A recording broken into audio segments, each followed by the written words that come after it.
Now to the Trump presidency, and President Trump is denying a bombshell report by the New York Times that alleges the president made an unusual request of his acting attorney general while his personal lawyer, Michael Cohen, was under investigation. The president reportedly wanted to change who was in charge of the investigation. CBS News' Mark Liverman has the latest.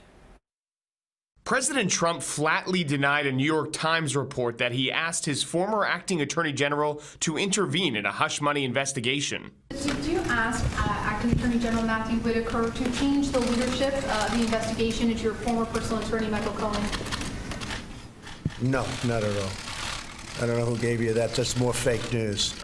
The report says President Trump made the request of Matthew Whitaker last year. At the time, Michael Cohen was being investigated for hush money payments to two women President Trump allegedly had affairs with. The Times reported Whitaker's relationship with the president soured after he refused to put U.S. Attorney and Trump administration appointee Jeffrey Berman in charge of the Cohen case. Berman had recused himself. In recent testimony to Congress, Whitaker did not say whether he was asked to intervene. Did you ever have any conversations with anybody about reassigning or firing any personnel, including U.S. attorneys with the Southern District of New York?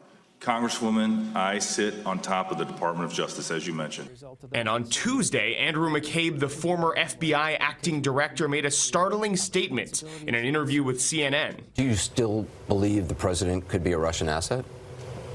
I think it's possible. I think that's why we started our investigation, and I'm really anxious to see where Director Mueller concludes that. In response, White House counselor Kellyanne Conway called McCabe a, quote, liar and a leaker.